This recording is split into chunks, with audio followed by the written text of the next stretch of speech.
Hello everyone, welcome to today's lecture on probability. In this session we will learn about various fundamental concepts and rules that form the backbone of probability theory.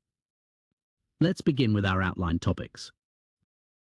Firstly, we'll start by understanding the concept of sample spaces and how they relate to probability. Then we'll discuss the addition rules in probability. These rules provide a framework for calculating the probability of the union or intersection of events, considering both mutually exclusive and non-mutually exclusive scenarios. We'll also discuss the multiplication rules and conditional probability. These concepts are crucial for dealing with dependent events and understanding how the probability of an event changes given the occurrence of another event. Next, we'll explore various counting rules such as permutations and combinations that aid in counting the number of outcomes in different scenarios. Finally, we'll tie together the concepts of probability and counting rules. Understanding how to apply counting techniques alongside probability calculations is essential for solving more complex problems in both theoretical and practical settings. Probability is the chance of an event occurring. It's a measure of uncertainty, ranging from 0, impossibility, to 1, certainty. Probability forms the backbone of inferential statistics. Inferential statistics involves making predictions and testing hypotheses about populations based on sample data. Probability helps us quantify the likelihood of certain outcomes and make informed decisions. An outcome is the result of a single trial in a probability experiment. For example, rolling a die and getting a 3 is an outcome. Sample space refers to the set of all possible outcomes of a probability experiment. In a fair six-sided die roll, the sample space is 1, 2, 3, 4, 5, 6. The table below shows some of the examples of sample spaces from different experiments. Example 1 shows the sample space for rolling 2 dice. Since rolling 1 die gives 1 out of 6 possible outcomes, rolling 2 dice at the same time will give 1 out of 36 possible outcomes. Hence, the sample space for rolling 2 dice is 36. Example 2 shows the sample space for drawing 1 card from an ordinary deck of cards. Notice that one deck consists of 52 cards, 26 black and 26 red cards, 4 different suits such as clubs, spades, hearts and diamonds. One suit has 13 cards such as ace, 2 to 10, jack, queen and king. Example 3 shows the sample space for the gender of the children if a family has 3 children.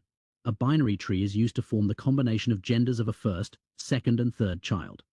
From the binary tree, one can get the total outcomes, which is the combination of genders of all 3 children. An event is a set of outcomes of a probability experiment. It represents the occurrence of one or more possible outcomes. There are 2 main types of events. 1. Simple event. An event with one outcome. 2. Compound event. An event that consists of 2 or more outcomes or simple events. A simple event is like rolling a 6-sided die and getting a 3. Then, a compound event is like rolling a 6-sided die and getting an even number, that is 2, 4, or 6. Then, there are 3 fundamental interpretations of probability: classical probability, empirical or relative frequency probability, and subjective probability. These 3 interpretations of probability provide different perspectives on assessing likelihood. Understanding these concepts is fundamental for statistical analysis and decision-making. Classical probability is a probability that assumes that all outcomes in the sample space are equally likely to occur. In classical probability, the probability of an event is calculated by dividing the number of outcomes in an event by the number of outcomes in a sample space. Let's consider example 4. When we attempt to draw a card from an ordinary deck, we know that one deck consists of 52 cards, 26 black and 26 red cards, 4 different suits, and one suit has 13 cards. Therefore, the probability of getting a heart from a deck is 13 over 52, or 0.25. The probability of getting a black card from a deck is 26 over 52, or 0.5. The probability of getting an 8 of diamonds from a deck is 1 over 52, or about 0.019. The probability of getting a queen from a deck is 4 over 52, or about 0.077. The probability of getting a face card from a deck, that is either jack, queen or king, is 12 over 52, or about 0.231. Probability rules provide guidelines for understanding and interpreting the likelihood of events occurring in various situations. There are 4 rules that we should know. Rule 1. The probability of any event lies between 0 and 1, inclusively. This rule emphasizes that probabilities cannot be negative and cannot exceed certainty. Rule 2. The sum of the probabilities of all outcomes in a sample space equals 1. In any probability experiment, all possible outcomes collectively cover all possibilities. Therefore, the sum of their probabilities must equal 1. Rule 3. If an event cannot occur, its probability is 0. This rule highlights that if an event cannot happen, its probability is 0. Rule 4. If an event is certain, its probability is 1. When an event is certain to occur, its probability is maximum, which is 1. The complement of an event E, denoted as E bar, is the set of outcomes in the sample space that are not included in the outcomes of event E. It represents all possible outcomes that are not part of the event E. Let's visualize the complement of an event E. Suppose our sample space consists of outcomes 1, 2, 3, 4, 5, 6. If event E represents rolling an even number, then E is equal to 2, 4, 6. The complement, which is E bar, includes outcomes 1, 3, 5. Example 5. In a study, it was found that 24% of people who were victims of a violent crime were aged 20 to 24. If a person is selected at random, find the probability that the person is younger than 20 or older than 24. Here, 100% represents all victims of a violent crime. Since 24% represents the victims with ages 20 to 24, the victims with ages other than the range of 20 to 24 will be 76%. Empirical probability is a probability that relies on the actual experience to determine the likelihood of outcomes. It is based on observed frequencies in repeated trials. The probability is calculated by dividing the frequency for the class, which is the number of times that an event occurs, by the total frequencies in the distribution. Example 6. In a sample of 50 people, 21 had type O blood, 22 had type A blood, 5 had type B blood, and 2 had type AB blood. Set up a frequency distribution and find the following probabilities. After you set up the simple frequency distribution, the following probabilities can be obtained easily. The probability of a person that has type O blood is 21 over 50. The probability of a person that has type A or type B blood is 27 over 50. The probability of a person that has neither type A nor type O blood is 7 over 50. The probability of a person that does not have type AB blood is 48 over 50, or the simplified form is 24 over 25. Example 7. A recent survey found the following distribution for the number of hours a person sleeps per night. Find these probabilities for a person selected at random. After you set up the simple frequency distribution, the following probabilities can be obtained easily. The probability of a person that sleeps 8 hours per night is 28 over 100, or the simplified form is 7 over 25. The probability of a person that sleeps fewer than 7 hours per night is 38 over 100, or the simplified form is 19 over 50. The probability of a person that sleeps at most 8 hours per night is 96 over 100, or the simplified form is 24 over 25. The probability of a person that sleeps at least 7 hours per night is 62 over 100, or the simplified form is 31 over 50. Subjective probability is a probability that uses a probability value based on an educated guess or estimate, employing opinions and inexact information. It is based on personal judgment or opinion. Additionally, it is often used when objective data is unavailable, or when individuals have different perspectives on the likelihood of an event. Now we are going to learn several rules in probability. Addition Rule 1. The probability of the union of two events A or B occurring is equal to the sum of the probabilities of each event. This rule applies to the case where the two events are mutually exclusive or have no common outcomes. Example 8. In a survey, 8% of the respondents said that their favorite ice cream flavor is cookies and cream, and 6% like mint chocolate chips. If a person is selected at random, find the probability that her or his favorite ice cream flavor is either cookies and cream or mint chocolate chip. For this question, respondents who like cookies and cream ice cream and those who like mint chocolate chip ice cream are mutually exclusive events. Therefore, the probability of a randomly selected respondent who likes either cookies and cream or mint chocolate chip ice cream is 14%. Addition Rule 2. The probability of the union of two events A or B occurring is equal to the sum of the probabilities of each event minus the probability of their intersection. This rule applies to the case where the two events are not mutually exclusive or have common outcomes. Example 9. A single card is drawn at random from an ordinary deck of cards. Find the probability that it is either a 9 or a diamond. For this question, common outcomes exist. From a deck of cards, we can get 4 cards that show 9 and 13 cards that are diamonds. Also, the deck has a card that is 9 diamonds.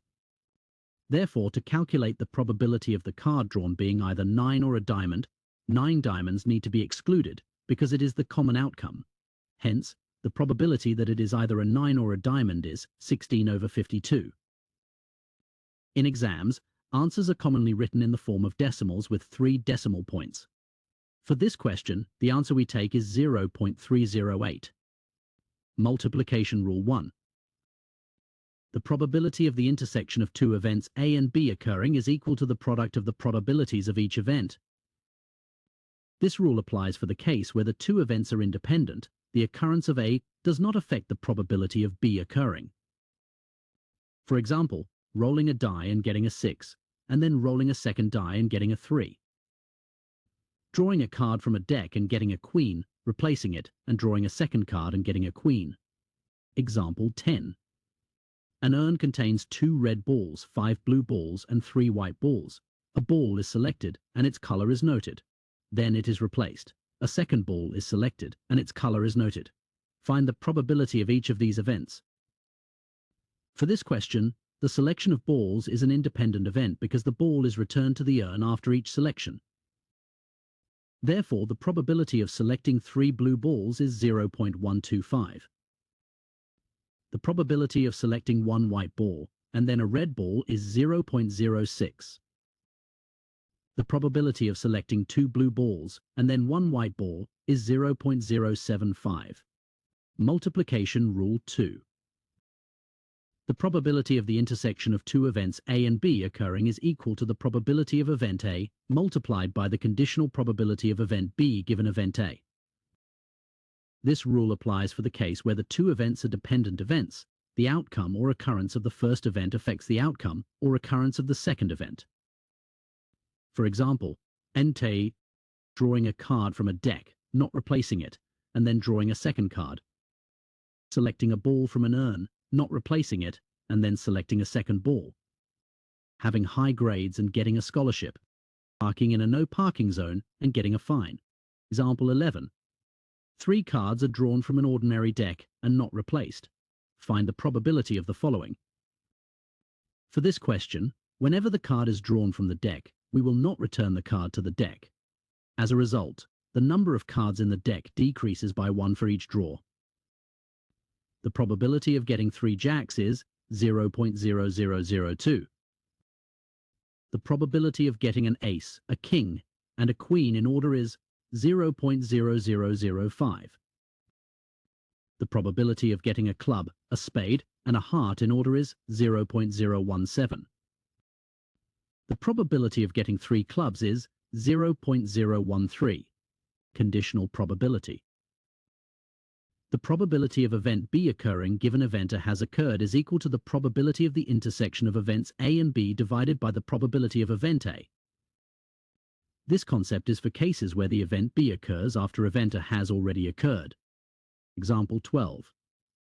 The probability that Sam parks in a no parking zone and gets a fine is 0.06, and the probability that Sam cannot find a legal parking space and must park in the no parking zone is 0.20. On Tuesday, Sam arrives at school and must park in a no parking zone. Find the probability that he will get a fine. For this question, we need to establish the formula and identify the information that we have. The probability of n and t is 0.06, and then the probability of n is 0.20. We are asking to find the probability of t. Therefore, dividing 0.06 by 0.20 gives the answer we are looking for. In this slide, we will discuss the counting rules. Counting rules provide methods for determining the total number of possibilities in a sequence of events. In a sequence of n events, where the first event has k1 possibilities, the second event has k2 possibilities, the third event has k3 possibilities, and so forth, the total number of possibilities of the sequence is k1 times k2 times k3, until kn. If repetitions are permitted, the numbers remain the same going from left to right. If repetitions are not permitted, the numbers decrease by 1 for each place left to right. Next, factorial offers a way to calculate permutations.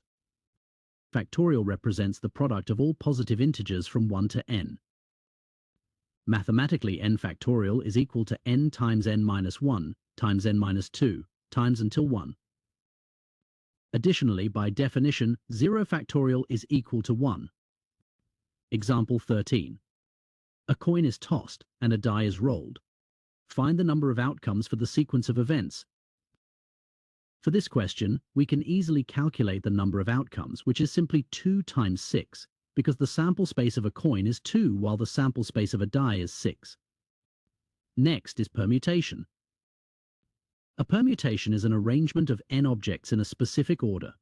It involves rearranging objects in such a way that the order matters. There are 2 rules in permutation.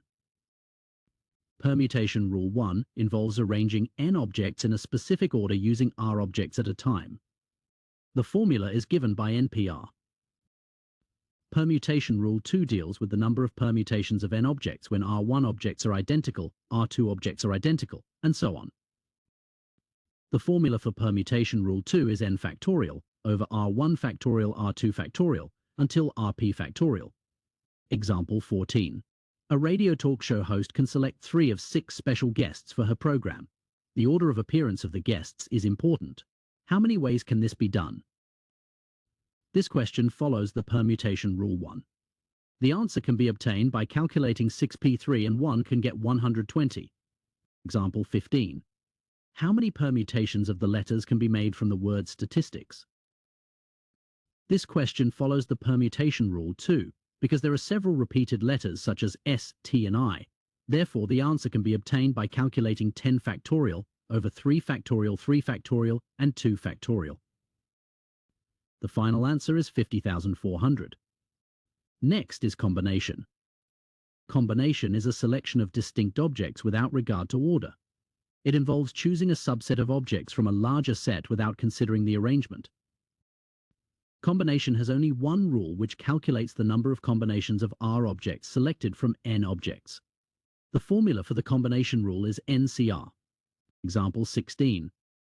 The director of movies at the park must select 4 movies from a total of 10 movies to show on movie night at the park. How many ways can the selections be made? This question follows the combination rule because it does not consider any specific arrangement. Therefore, the answer is simply 10C4, and it gives 210. Finally, the probability and counting rules. This slide shows an example of a complex mathematical problem that combines probability and counting rules. Example 17. A box contains 24 integrated circuits, 4 of which are defective. If 4 are sold at random, find the following probabilities. Firstly, we take 24C4 to represent 4 out of 24 integrated circuits that will be selected at random. Then, we have the number of defective is 4 and not defective is 20. For question A, we need to find the probability that exactly 2 integrated circuits are defective. In other words, we need to select 2 defective and 2 not defective so that the total selection becomes 4. The solution will be 20C2 times 4C2 over 24C4. The answer is 0.1073. For question B, we need to find the probability that no integrated circuit is defective. In other words, we need to select 0 defective and 4 not defective so that the total selection becomes 4. The solution will be 20C4 times 4C0 over 24C4. The answer is 0.4560. For question C, we need to find the probability that all 4 integrated circuits are defective. In other words, we need to select 4 defective and 0 not defective so that the total selection becomes 4.